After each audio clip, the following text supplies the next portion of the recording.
দেশ এবং প্রবাসে সকলকে স্বাগত জানাচ্ছি বাংলা ভিশনের নিয়মিত সাপ্তাহিক অনুষ্ঠান এবং প্রবাসীদের প্রিয় টেলিভিশন অনুষ্ঠান প্রবাসী মুখের ৬৬৮তম পর্বে।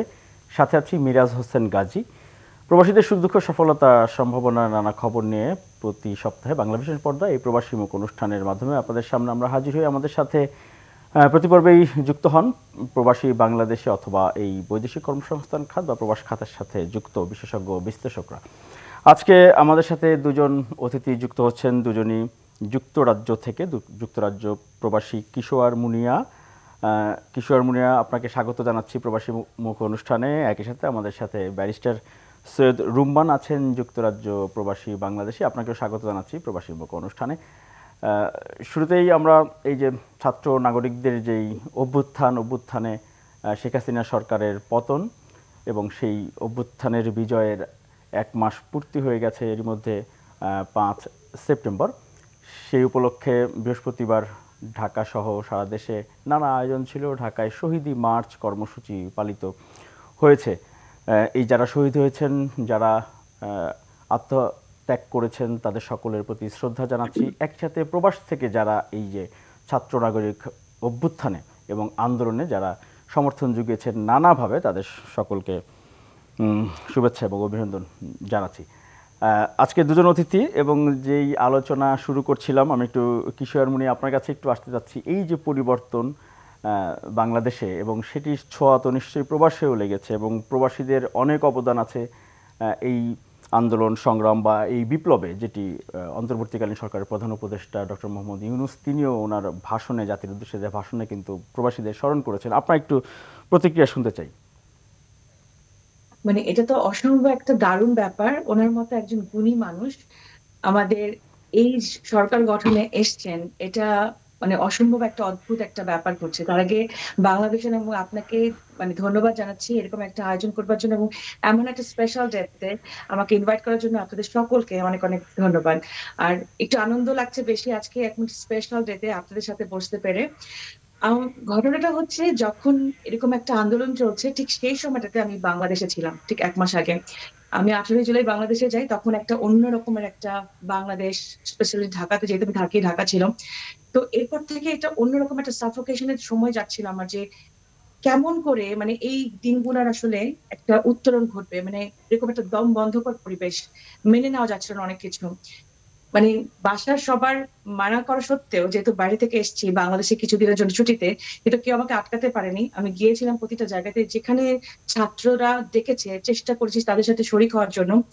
আর যখন সেই 5ই অগাস্ট আসলো, মানে আজকে 5ই সেপ্টেম্বর, তো এটা না মানে 1 মাস আগের এই ঘটনাগুলো যখন আমি মনে করি, যে সেই সময় যেহেতু আমি ঢাকাতে ছিলাম, মানে আমার কাছে মনে হয়েছিল ওই বাতাসটা অন্যরকম একটা বাতাস, অন্যরকম একটা অদ্ভুত একটা ফিলিংস কাজ করছিল।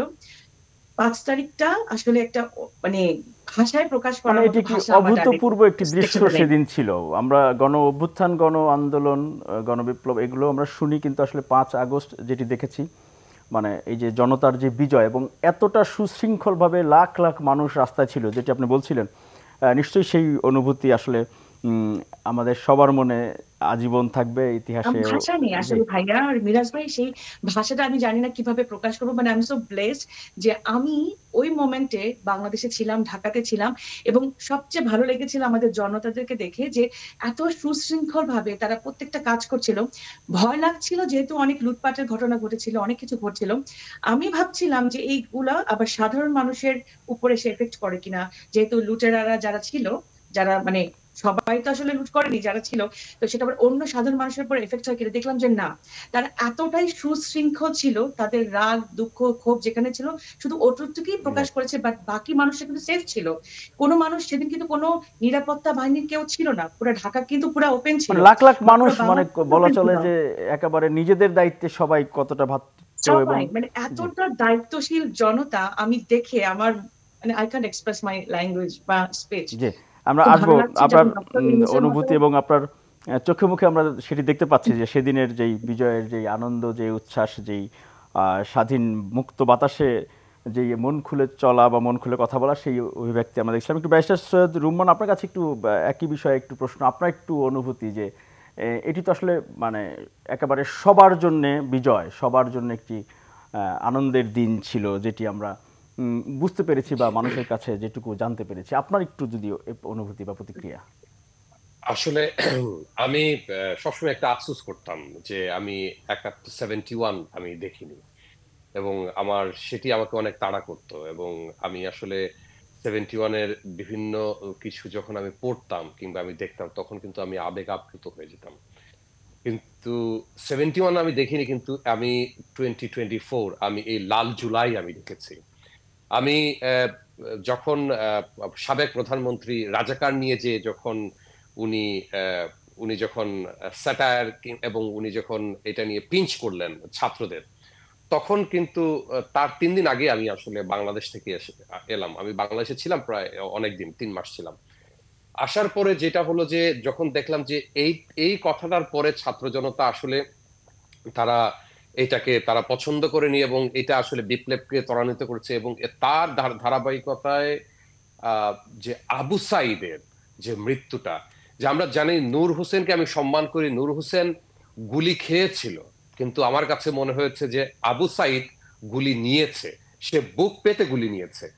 এই যে আবু সাইদের গুলি নেয়াটা, এই নেয়ার কারণে কিন্তু বাংলাদেশের জনগণ কিন্তু আসলে এবং ছাত্র জনতা, তারা ছাত্র জনতা সবাইকে নিয়ে তারা কিন্তু আসলে এই বিপ্লবটাকে 5 আগস্টে নিয়ে আসলো। এবং আপনারা জানেন যে এটা আসলে একটা গোপন ভাবে একটা বিগত সরকারের একটা একটা তাদের একটা প্ল্যান ছিল যে 5 তারিখে তারা হয়তো একটা ম্যাসাকার তারা চালাবে, যেটা তারা অনেক জায়গায় অনেক চেষ্টা করেছে, এবং 5 তারিখে তারা পরবর্তীতে করেছেও। যে এবং সেটি কিন্তু এবং প্রতিদিন লং মার্চ, মানে দিন যাচ্ছে, আর সেই জি, ফুটেজগুলো কিন্তু এখন সামনে আসছে, কারণ অনেকেই কিন্তু এক্স্যাক্টলি। যেগুলো স্থানীয়ভাবে ধারণ করা ছিল, বা আমরা যারা গণমাধ্যমে কাজ করি আমরাও আসলে কতটা আমি জানি না আমার এই অনুষ্ঠানে সেটি বলা ঠিক কিনা উপস্থাপক হিসেবে, কিন্তু আমরাও আসলে যেই চাপের মধ্যে দিয়ে গিয়েছি তখন, জি, মানে এটি আসলে ভাষায় প্রকাশ করার মতো না। জি। হ্যাঁ, তো তখন ওই 5 তারিখে লং মার্চটা ছিল 6 তারিখে। তো তখনই এই ছাত্র জনতা এবং তারা তো তাদের সিদ্ধান্ত নিয়েছে, এবং খুব অর্গানাইজড ওয়েতে তারা কিন্তু এই যে আপনি সার্জিস বলেন আর নাহিদ বলেন, তাদের যে পুরোটা গ্রুপটা, তারা কিন্তু খুব অর্গানাইজড ওয়েতে এই আন্দোলনটা করেছে। এবং খুব তাদের যে ল্যাঙ্গুয়েজটা, সেটা কিন্তু আসলে আমি নিজে ছাত্রনেতা ছিলাম ইউকেতে, তো আমি বলতে পারি যে আসলে অর্গানাইজড ওয়েতে কখন একটা ছাত্র আন্দোলন হয় এবং তখন যে এটা সফল হতে পারে। এবং 4 তারিখে আমরাও এইখান থেকে বিলেত থেকে আমরা বিভিন্ন ভাবে আমরা আসলে চেষ্টা করেছি এই আন্দোলনের শরিক হওয়ার। প্রবাসী বাংলাদেশিরা যারা আছেন সারা বিশ্বেই আপনারা সমর্থন দিয়েছেন এবং উৎসাহ দিয়েছেন, এবং বিশেষ করে যে বলা চলে যে অর্থনৈতিকভাবে, অর্থাৎ এই যে রেমিটেন্স পাঠানো নিয়ে আগের সরকারের প্রতি একটি চাপ দেয়া, এবং পরবর্তীতে এখন নতুন সরকার, এই যে অন্তর্বর্তীকালীন সরকার, বিপ্লবী সরকারের প্রতি যে সমর্থন বাড়তি রেমিটেন্স পাঠিয়ে, এটিও আসলে কিন্তু প্রবাসীরা একেবারে প্রত্যক্ষভাবে এই বিপ্লব এবং এই বিজয়, এই অভ্যুত্থানের সাথে নিশ্চয়ই সম্পৃক্ত। আপনি মনে হয় সেটি বলছিলেন। এটির সাথে যেটি ছিল যে 4 তারিখে যখন ঘোষণা করা হলো যে লং মার্চটা 6 তারিখে না 5 তারিখে, তখনই কিন্তু আসলে পট পরিবর্তন হয়ে গেল, মানে একদিন এবং আগায় নিয়ে আসা হয়েছে। জি, রাতে যখন, জি এটাই কিন্তু একটা ড্রাস্টিক ডিসিশন ছিল, এবং এই ডিসিশনটার কারণেই কিন্তু আমরা এই 5ই আগস্ট আমরা এই সুফলটা পেলাম। এবং এইখানে আমরা বাইরে থেকে, শুধু ইংল্যান্ডে আমি বলবো না, আমরা বাইরে থেকে আমরা যেটা আমরা যে মেসেজটা দেওয়ার চেষ্টা করেছি বিভিন্ন ভাবে, যে এই আন্দোলনকে থামিয়ে রাখার আসলে কোনো সুযোগ নেই, এবং এটিকে আমাদের আমাদের আমরা যেভাবে এটা হচ্ছে সেইটা সেইভাবে হোক, এবং মোমেন্টামটা যাতে চলে না যায়।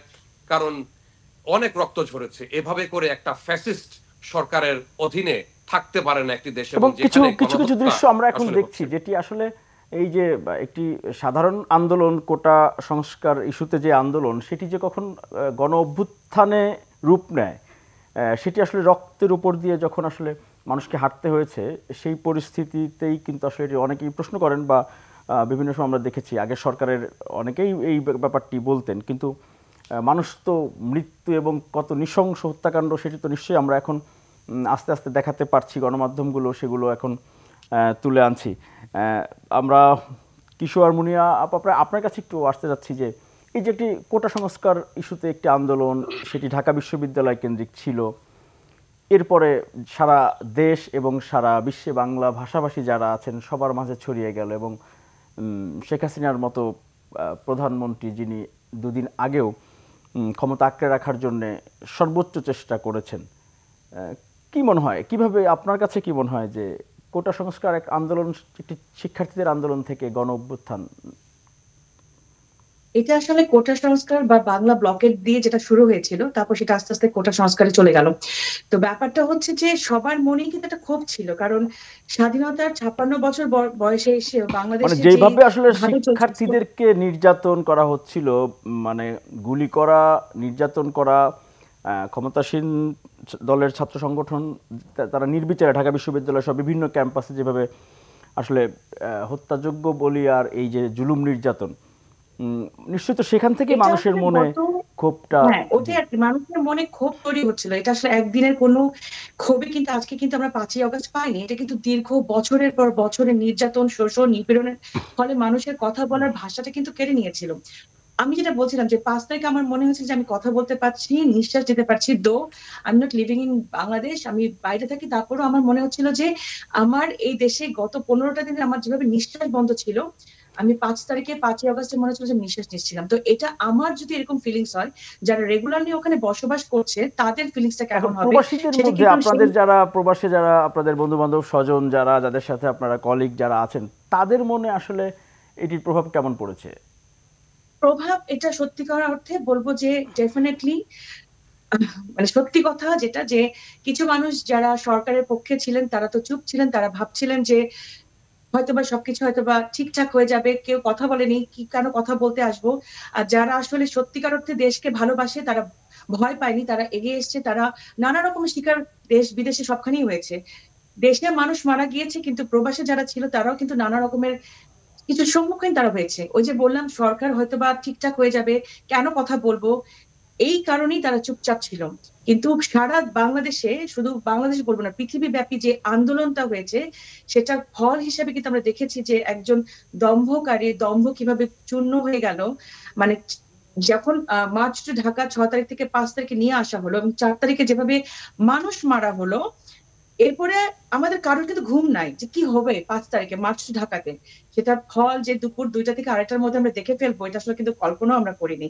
এটা একটা, মানে এই জাগরণটা আসলে একদিনে হয়নি, এটা আস্তে আস্তে মানুষের ভিতরে জমছিল। আর সেই স্ফুলিঙ্গের মতো সেটা বিস্ফোরিত হলো 5 তারিখে আসলে। জি।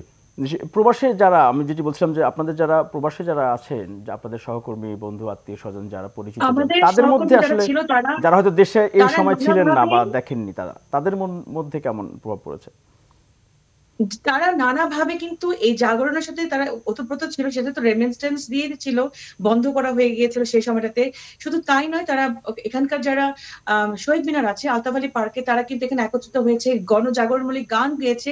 মানুষ এসেছে, প্রচুর ভাবে মানুষ এসেছে। যারা জব ছিল তারা জব থেকে অফ নিয়ে, কাজ থেকে অফ নিয়ে তারা আলতাফ আলী পার্কে এসছে। তারা নানা রকম ভাবে প্লাকার্ড, ব্যানার নিয়ে দাঁড়িয়ে তারা তাদের একত্রতা ঘোষণা করেছিল বৈষম্য বিরোধী ছাত্র আন্দোলনের সাথে।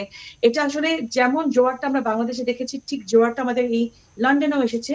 তো এটা তাদের মধ্যে একটা রাগ ছিল যে আমরা কথা বলতে পারি না, আমরা আমাদের ভাষায় ঠিক মতো আমাদের এক্সপ্রেশনটা আসলে করতে পারছি না, কথা বললেই আমাদেরকে থামিয়ে দেওয়া হচ্ছে।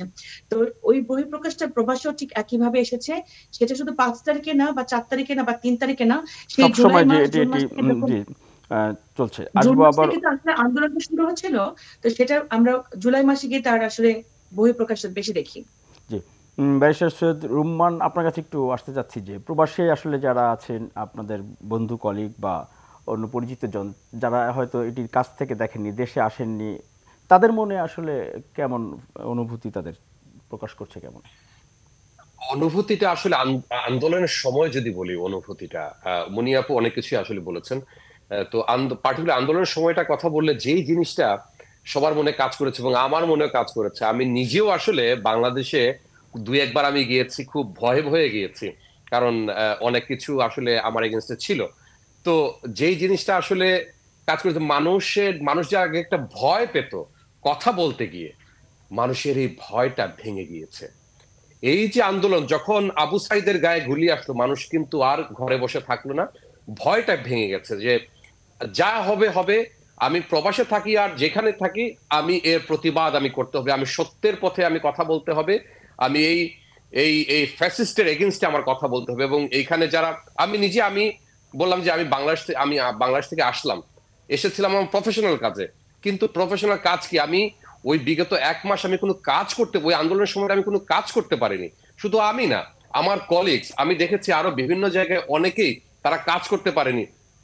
যে তার আমার একজন ক্লায়েন্ট, তার রেন্ট দিতে হবে, সে বলছে যে না, আমি এখন কাজে যাচ্ছি না, আমি বাসা ভাড়া দিব কিভাবে এটা আমি পরে জানি, আমি জানি এটা পরে দেখা যাবে, কিন্তু আমার এই আন্দোলনে থাকতে হবে। মানুষ রাত জেগে আন্দোলনে যুক্ত হয়েছে দূর থেকে। আমি নিজেও আসলে, এবং আমার মতো, আমি না, আমার মতো অনেকেই তারা রাত জেগে লেখালেখি করেছে, খোঁজ খবর নিয়েছে, কারো কিছু লাগবে নাকি সেই সেই খোঁজ খবর নিয়েছে। এই যে দেখেন, যেই কারণে এমিরাটস ওইটা মনে হয় আবুধাবিতে, যে আমাদের 57 জন জি 57 জন প্রবাসী, তাদেরকে কিন্তু তারা কিন্তু আন্দোলন করলো, এবং তারা একটা শক্ত একটা অবস্থান নিয়েছিল, তাদেরকে স্যালুট, এবং তাদেরকে এখন এবং মুক্তি দেওয়া হয়েছে আরো বা কয়েকটি হচ্ছে। দেশে, বিভিন্ন কাতার, কুয়েত, সৌদি আরব সহ বিভিন্ন জি, দেশে আন্দোলন হচ্ছে, সেখানে 57 জনের সাজা হয়েছিল, সাজা দিয়েছিল। সাজা হয়েছিল। জি। এখন দেখেন, এই যে ভূমিকাটা, শুধু এটা আমি যে আগে বলছিলাম যে শুধু ইংল্যান্ডে, তবে যুক্তরাজ্যে এই কিংবা, এই ঘটনার কিন্তু একটি ভালো খবর, ভালো সুসংবাদ আছে। সেটি হচ্ছে যে আমাদের জি জি, অন্তর্বর্তীকালীন সরকারের প্রধান উপদেষ্টা ডক্টর মোহাম্মদ ইউনূস, তিনি তাদেরকে মাফ কিন্তু করে নিজে দিয়েছে। সংযুক্ত আরব আমিরাতের রাষ্ট্রপতি যিনি আছেন, শেখ নাহিয়ান, তার সাথে যখন উনি কথা হচ্ছিল, তখন কিন্তু উনি নিজে তাদের ব্যাপারে সুপারিশ করেছিলেন বা অনুরোধ করেছিলেন তাদের সাজা মওকুফের জন্য, এবং সাজা মওকুফ করে দেওয়া হয়েছে। আমি এটি এখানে একটা কথা বলি, জি যদি আপনি আমাকে অনুমতি দিন। জি হ্যাঁ, প্লিজ। আমার কাছে মনে হয় আমরা এখন যেভাবে আসলে আমরা যাচ্ছি, আমাদের মনে হয় কিছু বিষয়ে অনেক সচেতন থাকতে হবে। যেমন আমি দেখলাম যে মাহফুজ আনাম, প্রথম আলো না, ডেইলি ডেইলি স্টারের স্টার, জি। সম্পাদক, উনি বলছিলেন যে প্রধান উপদেষ্টার কারণে এটা হয়েছে। তো আমাদের আসলে এইভাবে প্রধান উপদেষ্টাকে আমরা সম্মান করি, কিন্তু প্রধান উপদেষ্টাকে আমরা ব্যক্তিগতভাবে এটা ধন্যবাদটা না দিয়ে এই ইন্টারিম গভর্নমেন্টকে আমরা ধন্যবাদটা দেই। কারণ ইন্টারিম গভর্নমেন্টকে ধন্যবাদটা দিলে প্রধান উপদেষ্টা চলে আসবেন। কারণ এই যে ব্যক্তি কেন্দ্রিক আমরা যদি কথা বলি, তাহলে কিন্তু দেখা যাবে ওই যে একটা ফ্যাসিস্ট আচরণ কিন্তু আমাদের মধ্যে আসলে চলে জি। আসবে। তো আমরা সেই কারণে আমাদের, আপনি যে এটা বলেছেন সেই নিউজটাকে আমরা এইভাবে হয়তো বলতে পারি যে এই অন্তর্বর্তীকালীন সরকার এটি করেছে, না, সেটি আমরা করেছে, কিন্তু উনি নিজে ব্যক্তিগতভাবে না। আগ্রহ করে উনি বলেছেন যে উনি জি, নিজেই কথা বলবেন, এই জন্য আর কি আসলে এটি মেনশন করা। বিদেশিদের মধ্যে আসলে এই বিষয়টা, এই পরিবর্তন, এই আমি বিপ্লবটা তারা কিভাবে দেখছেন? আমি তো জি মিরাজ ভাই একটু বলতে চাই, জি আপনি প্লিজ। আগের প্রশ্নটা ধরে যে জি ফিলিংসটা কি ছিল মানুষের মনে, আসলে কি যাচ্ছিল প্রবাসী যারা ছিল। আপনি জানেন যে আমাদের ইন্টারনেট কিন্তু বন্ধ করে দেওয়া হয়েছিল কয়েকদিন পর পরই, এবং বলছিল যেটা অটোমেটিক্যালি বন্ধ হয়ে যাচ্ছিল। আমাদের যিনি তথ্যমন্ত্রী ছিলেন বা প্রতিমন্ত্রী ছিলেন, তিনি বলছিলেন বারবার। তো আইসিটি এই কারণে প্রতিমন্ত্রী, কিন্তু জি। প্রবাসীরা কিন্তু মানে লিঙ্ক আপ করতে পারছিলেন তাদের ফ্যামিলিদের সাথে, বাংলাদেশে কি ঘটছে, কারণ ইন্টারনেট কিন্তু টোটালি বন্ধ, একেবারে অন্ধকার জগতের মধ্যে কিন্তু রাখা হয়েছিল বাংলাদেশকে, মানে পুরো বিচ্ছিন্ন করে রাখা হয়েছিল পুরো দেশের থেকে। তো এই জন্য প্রবাসীরা কিন্তু আরো বেশি জেগে যাচ্ছিল যে কেন আমাদের ফ্যামিলি কি হচ্ছে, বাংলাদেশের কি অবস্থা হচ্ছে, এই তথ্যটা জানবার কিন্তু অধিকার থেকেও কিন্তু আমাদের এই সাবেক যে সরকার ছিলেন তারা কিন্তু বঞ্চিত করেছে। তো এই যে একটা ক্ষোভ জাগতে জাগতে তারাও আর পারছিল না যে আমার ফ্যামিলির মেম্বার কি বেঁচে আছে না মরে গেছে, কারণ যেভাবে খবর আসছিল নানা রকমের গুজব কিন্তু তখন ছড়াচ্ছিল যে বাড়ি থেকে মানুষদেরকে ধরে ধরে নিয়ে মারা হচ্ছে, এবং সেটা সত্যি। তো এই জন্য কিন্তু প্রবাসীদের মনে আরো বেশি ক্ষোভ জেগেছিল যে পুরো বিচ্ছিন্ন করে রাখা হয়েছিল বাংলাদেশকে পুরো পৃথিবী থেকে। আর যে প্রশ্নটা এখন করলেন যে আহ, জাতীয় সঙ্গীত নিয়ে দেশের বাইরে মানুষের মানে ভাবনাটা কি, আসলে ওই যে যেটা রুম্মান ভাই বললেন যে আমরা এখন বলতে পারছি যে আমাদের জাতীয় সঙ্গীত এটা থাকবে কি থাকবে না। আগে যেমন আমরা কোনো কথাই বলতাম না, ভাই সরকার ডিসিশন নিবে না, সরকারের ব্যাপার, ওনারা যা বলবেন সেটাই হবে, আমাদের বলে বলে শুধু শুধু আমাদের ভালো বললেও মানে দেখা যাবে বলবে একটা মানে ট্যাগ মার্ক দিয়ে দিবে দালাল, আর যদি বিপক্ষে কথা রাজাকার, বলে রাজাকার, রাজাকার ট্যাগ, রাজাকার ট্যাগ, এই রাজাকার ভয়ে ট্যাগ। কথাই বলা যেত না। এক্স্যাক্টলি রোমান ভাই। তো ইভেন আমি এটা এখনো বলতে চাই যে এখনো কিছু কিছু মানুষ আছে, যদি আমরা গত সরকারের পক্ষে কথা বলি বা বিপক্ষে কথা বলি, ও আচ্ছা তুমি তো ওই দলের পক্ষ নিয়ে কথা বলছো, বা তুমি তো এই দলের, এই যে এগুলো থেকে আমাদের বের হয়ে আসতে হবে। না, নিশ্চয়ই এটি আসলেই পরিবর্তন হবে, এবং বিভিন্ন জায়গায় সেটি কিন্তু আমরা দেখতেও পাচ্ছি যে সেই পরিবর্তন হচ্ছে। এবং এই প্রজেক্টটি প্রতিবেদন দেখতে চাই, বৈষম্য বিরোধী ছাত্র জনতার যেই আন্দোলন, সেই আন্দোলনে আওয়ামী লীগ সরকারের পতন এবং অন্তর্বর্তীকালীন যেই সরকার ক্ষমতা এসেছেন এবং তারা যেই সংস্কারগুলো করছেন সেগুলো সাধুবাদ জানিয়েছেন এবং সেগুলোকে প্রশংসা করছেন আমেরিকার প্রবাসী বাংলাদেশিরা, এই বিষয়ে একটি প্রতিবেদন দেখব এখন। বাংলাদেশে ছাত্র জনতার বৈষম্য বিরোধী আন্দোলনের ফলে শেখ হাসিনা সরকারের পতন ও অন্তর্বর্তীকালীন সরকারের দেশ সংস্কারকে সাধুবাদ জানিয়ে আনন্দ উৎসব পালন করেছেন আমেরিকার ওকলাহোমা প্রবাসী বাংলাদেশিরা। বক্তারা বলেন, এর মধ্য দিয়ে দীর্ঘ বছরের ফ্যাসিবাদ সরকারের পতন হল। বিকেল থেকে সবাই জড়ো হতে থাকেন অনুষ্ঠান স্থলে। প্রধান আয়োজক ব্যবসায়ী শাকির মজুমদারের সভাপতিত্বে অনুষ্ঠানে বক্তব্য রাখেন গীতিকার ও চলচ্চিত্র নির্মাতা শাহজাহান চৌধুরী, সমাজসেবক শিমুল নেওয়াজ, প্রকৌশলী মুজিবুর রহমান সহ আরও অনেকে। বক্তারা বৈষম্য বিরোধী আন্দোলনে নিহতদের ত্যাগের প্রতি শ্রদ্ধা ও তাদের আত্মার শান্তি কামনায় সৃষ্টিকর্তার কাছে দোয়া করেন এবং অন্তর্বর্তীকালীন সরকারের মাধ্যমে দেশ সঠিক উন্নয়নের পথে এগিয়ে যাবে এমন আশা প্রকাশ করেন। আমাদের তরুণ প্রজন্ম, আমাদের ছেলে মেয়েরা এমন একটা পরিবর্তন বাংলাদেশে এনে দিয়েছে যেটা অনেক দুঃশব্দ ছিল। আমরা যারা শহীদ হয়েছে তাদের আত্মার মাগফিরাত কামনা করতেছি।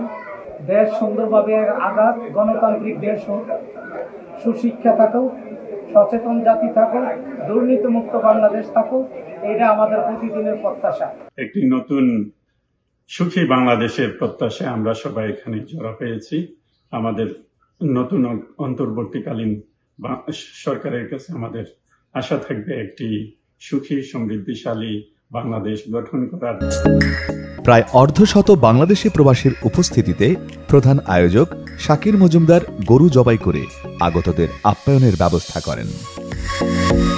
গত 5ই আগস্ট বাংলাদেশ স্বৈর শাসক থেকে মুক্ত হলো এবং পরবর্তীতে অন্তর্বর্তীকালীন সরকার গঠিত হয়েছে এবং সেই আনন্দে আমরা তালসাবাসী একত্রিত হয়েছি আজ একটি আনন্দ উৎসবে। আমরা সকলে নতুন সরকারকে অভিনন্দন জানাতে চাই। আমরা আশাবাদী যে দেশ একটি সুন্দর পথে এগোবে। 5 তারিখের থেকে আমরা মনে হচ্ছে যে আমরা নতুন করে স্বাধীনতা পেলাম। আসলে একটা নতুন দেশ, নতুন বাংলাদেশ, আর সামনের দিকে এগিয়ে যাক। 5ই আগস্ট যে আমাদের যে স্বৈরাচারী এই সরকারের পতন উপলক্ষে আমরা যে সবাই এত আনন্দিত। মধ্যরাত পর্যন্ত চলা অনুষ্ঠান শেষ হয় সাংস্কৃতিক পরিবেশনার মধ্য দিয়ে। এতে আবৃত্তি করেন জিনাত জাহান ও গান পরিবেশন করেন মোহন সাইফুল। আমরা প্রতিবেদনটি দেখছিলাম। সাধারণ যারা প্রবাসী কর্মী যারা বিশ্বের বিভিন্ন দেশে, বিশেষ করে মধ্যপ্রাচ্যের দেশগুলোতে, নিশ্চয়ই আপনারা যেহেতু প্রবাসে থাকেন, তাদের আবেগ অনুভূতি, তাদের সমস্যাগুলো আপনাদের সামনে আসে। আবার যেহেতু আপনি আইন পেশার সাথে যুক্ত থাকার কারণে আরও বেশি আপনারা হয়তো এই বিষয়গুলো দেখছেন। একটু যদি বলেন যে এখন প্রবাসীদের যেই দাবি দাওয়াগুলো, সমস্যাগুলো দীর্ঘদিন ধরে আমরা শুনে আসছি, কিভাবে আসলে সেটি পূরণ হতে পারে, আপনার যদি কোনো পরামর্শ পর্যবেক্ষণ থাকে। অনেক ধন্যবাদ এই পার্টিকুলার প্রশ্নটি করার জন্য।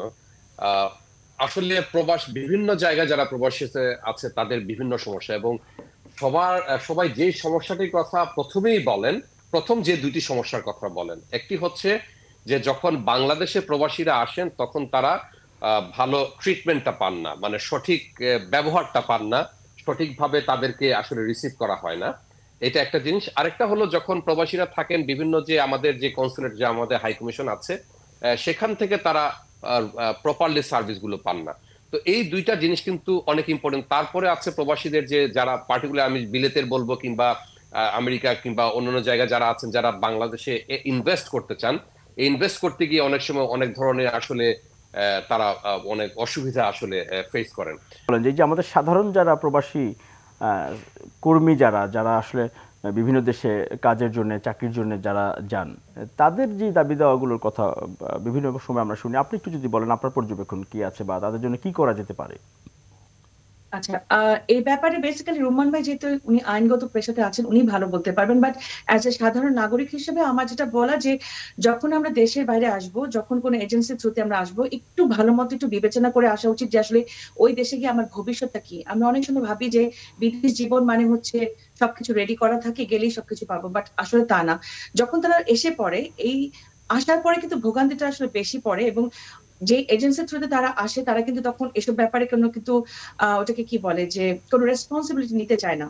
তো এই জন্য একটু জেনে শুনে বুঝে তাদের আসলে আসাটা উচিত। আর রুম্মান ভাই আইনগত ব্যাপারগুলো ভালো মতো বলতে পারবেন, যেহেতু উনি এই জায়গাটাতে আছেন। আর অবশ্যই আমাদের যেহেতু এখন সবকিছু পরিবর্তন হচ্ছে, নিশ্চয়ই প্রবাসীদের যে দুর্দশা, যে কষ্টগুলো আছে, সেটা নিশ্চয়ই আমাদের হাই কমিশনার যিনি আসবেন বা যিনি আছেন এখন, তিনি হয়তো বা নতুন ভাবে এই নতুন বাংলাদেশে নতুন ভাবে তাদের জন্য চিন্তা করবেন যে কিভাবে আসলে তাদেরকে আসলে সবকিছুতে জায়গা করে দেওয়া যায় আসলে। আর আমাদের প্রবাসীদের আসলে কষ্টের অভাব আসলে বলে শেষ করা যাবে না, কিন্তু নতুন বাংলাদেশে নতুন যে হাই কমিশনার আসছেন বা আসবেন, তিনি আমাদের কথা চিন্তা করে নতুন ভাবে কাজ করবেন, এটাই আসলে প্রত্যাশা। প্রবাসীরা তাদের যেই বিভিন্ন সমস্যা দীর্ঘ বছর ধরে আমরা শুনে আসছি, বিশেষ করে প্রবাসী কর্মী যারা হয়তো কাজের উদ্দেশ্যে বিদেশে যান, তাদের তো অনেক প্রত্যাশা এই সরকারের কাছে, অন্তর্বর্তীকালীন সরকারের কাছে। আপনার কোনো মতামত? জি, এই বিষয়ে যেটি যে মর্যাদার যে কথা বলছিলাম, তারা যখন দেশে আসবেন তাদেরকে যাতে সঠিক মর্যাদা দেয়া হয়, এবং কারণ তারা আসলে দেশের ব্লাড, আমি এইটা আমি বলতে পারি। এবং তারা যখন কেউ যদি আসলে দেশে চলে আসেন, তখন তাদের পুনর্বাসনের জন্য যাতে সরকার সহযোগিতা করে। এবং যখন প্রবাসী কেউ যাবেন, এই কর্মী যাদের কথা বলছে, তারা যখন দেশের বাইরে যাবেন, তখন তারা যাতে সঠিকভাবে যেতে পারেন এবং অনেক এজেন্সির মাধ্যমে যান, সেগুলা যাতে ভালোভাবে এগুলা যে আমাদের শ্রম মন্ত্রণালয় আছে তার অধীনে এগুলো যাতে ভালোভাবে মনিটর করা হয়, সো কেউ যাতে আসলে কোনো কিছুর কোনো দালালের খপ্পরে না পড়ে। তো এই জিনিসগুলা আমাদের আসলে খেয়াল রাখতে হবে। এটা গেলো আসলে কর্মীদের কথা। আর এমনি দেশ গঠনের ক্ষেত্রে এটা আপনারা দেখেছেন যে যেহেতু এই বিপ্লবে প্রবাস থেকে অনেকেই আসলে অনেকভাবে কন্ট্রিবিউট করেছে এই বিপ্লবে, তো এইখানে আসলে হয়তো ইন্টারিম গভর্নমেন্ট কিংবা আমাদের সামনের যদি গণতান্ত্রিক যে গভর্নমেন্ট যদি আসে, তখন তারা বিভিন্ন প্রবাসী বিভিন্ন সমস্যার জন্য হয়তো প্রবাসী যে সেলগুলো আছে সেখানে প্রবাসী যারা আছেন, তাদের এক্সপার্ট যারা আছেন, তাদেরকে আসলে এখানে রাখা যেতে পারে। তো তখন একটা ডাইরেক্ট একটা হয়তো কথা বলার সুযোগ থাকবে এবং মতামত দেওয়ার সুযোগ থাকবে। এবং এখানে আরো আছে অনেক দিক দিয়ে দেখা যায় যে অনেক সময় যে ফ্লাইটের যে ব্যবস্থা, প্রবাসী যারা আছেন তারা দেখা যায় যে আমাদের যে বাংলাদেশ বিমানে যে দুর্নীতি, সেই দুর্নীতিটাকে বন্ধ করতে হবে, সো দ্যাট প্রবাস থেকে যারা যাবে তারা যাতে আসলে বাংলাদেশ বিমানে যেতে পারে। এই কারণ দেখা যায় যে ভাড়াটা কমাতে হবে রুমান ভাই, ভাড়া কমাতে হবে, কারণ দুর্নীতির কারণেই ভাড়াটা আসলে বেশি। এবং এটাকে কিভাবে কমানো যায়, কারণ কেউ বাংলাদেশ বিমানে ফ্লাই করতে চায় না, ভাড়াটা অন্য সব ফ্লাইটের চেয়ে অসম্ভব বেশি। এটা একটা ভীষণ বড় একটা দুর্নীতি জায়গায় বাংলাদেশ বিমান। আমরা কিন্তু চাই বাংলাদেশ বিমানে যেতে, কিন্তু দেখা যায় যে এত ভাড়া, যেখানে অন্য জায়গায় আমি হয়তো 500, 600, 700 পাউন্ডে পাচ্ছি, বাংলাদেশ বিমানে 1500। তো এটা তো আমি কেন যাব? কিন্তু ওইদিকে ডাইরেক্ট ফ্লাইটের নাম করে আসলে নেওয়া হচ্ছে। এই জিনিসগুলো আসলে দেখতে হবে, এগুলো একটা রিফর্ম দরকার। এবং এইখানে আমি যে কথাটি মাঝখানে বলছিলাম যে প্রবাসে যারা এক্সপার্ট আছেন বিভিন্ন সেক্টরে, তাদেরকে এই বাংলাদেশ সরকারের সাথে তাদেরকে কোনোভাবে সম্পৃক্ত করতে হবে, ইদার প্রবাসী কনসুলেট কিংবা হাই কমিশনের মাধ্যমে, অথবা ডাইরেক্টলি ইন বাংলাদেশ। কারণ আমরা জানি আমাদের প্রবলেমটা কি, ওইখানে যারা শ্রমিক যারা আছেন তারাও জানেন তাদের প্রবলেমটা কি, তো ওইখানে তাদের মতো এক্সপার্ট আছেন। নিশ্চয়ই আপনাদের যে একেবারে 30 সেকেন্ড আমাদের সময় একেবারে শেষ দিকে একটা কথা বলতে চাই যে ইন্টারিম গভর্নমেন্টে যেমন ছাত্র জনতাদের মধ্যে থেকে একজনকে রিপ্রেজেন্টেটিভ রাখা হয়েছে, তাই এই গভর্নমেন্টে তো আমাদেরও আসলে উচিত, মানে গভর্নমেন্টের উচিত হবে, এটা আসলে একটা সাজেশন, যে প্রত্যেকটা দেশ থেকে একজনকে মানে নির্বাচন করা, যেখানে তার দেশের যে প্রবাসীদের কি ঝামেলা হচ্ছে সেটা নিয়ে একটু যেন কথা বলা, সেই জায়গাটা যেন থাকে। যেমন সেক্ষেত্রে আমাদের দূতাবাসগুলো বা আমাদের মিশনগুলো আছে, তাদেরকে আসলে আরো বেশি আন্তরিক হতে হবে বা দায়িত্বশীল হতে হবে, এটি নিশ্চয়ই আমরা আশা করব। এবং আমরা এর মধ্যে দেখেছি কিছু কিছু জায়গায় পরিবর্তন এসেছে। জি, আপনার কোনো শেষ কথা যদি থাকে? হ্যাঁ, আমি শেষ কথাটা বলতে চাই আপনার কাছ থেকে একটু পারমিশন নিয়ে, সেটা হচ্ছে আমরা যারা প্রবাসীরা আছি, আমাদের দেশে যে একটা সাম্প্রতিককালে ভয়াবহ একটা বন্যা হয়ে গেল, এই বন্যাদের কথা চিন্তা করে আমরা জানি যে পৃথিবীর প্রত্যেকটা প্রান্ত থেকে বাংলাদেশকে সাপোর্ট করার জন্য আসছে মানুষজন। তো সেই ধারাবাহিকতায় আমরা 8ই সেপ্টেম্বর আমি এবং আমাদের যারা এখানকার সাংস্কৃতিক কর্মীরা আছে তাদের সকলকে সাথে নিয়ে আমরা ফান্ড রাইজিং করছি 8ই সেপ্টেম্বর মেফেয়ার ভেন্যুতে।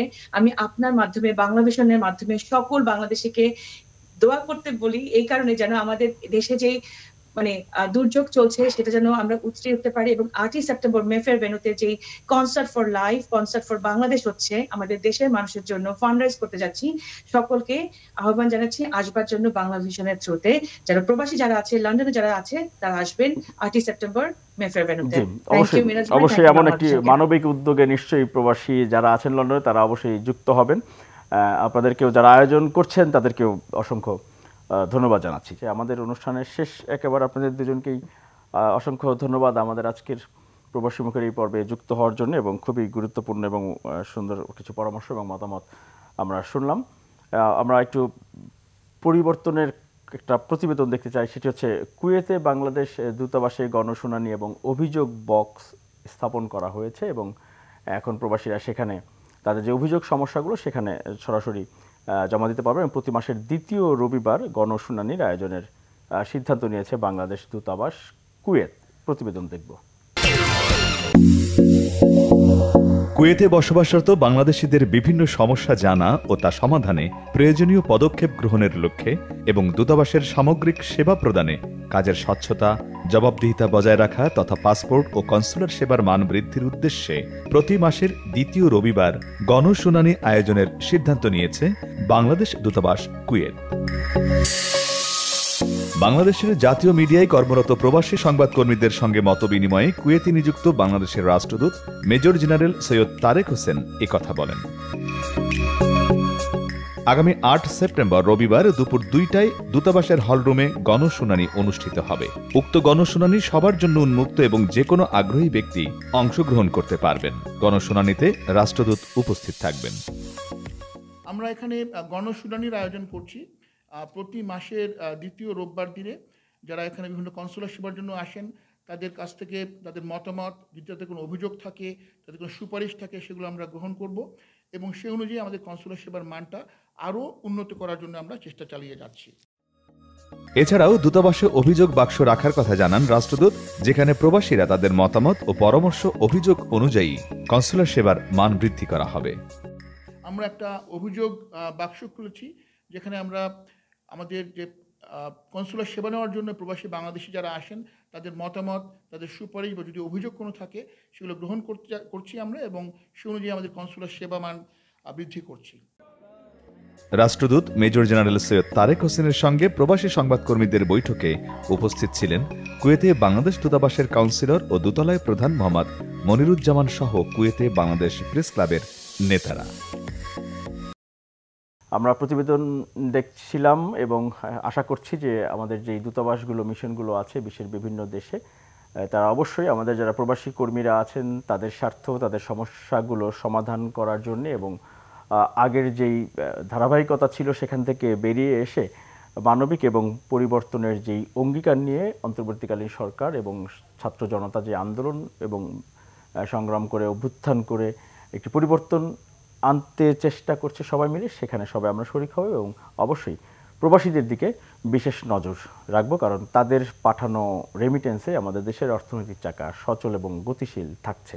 সবাই ভালো থাকবেন, নিরাপদে থাকবেন, সুস্থ থাকবেন।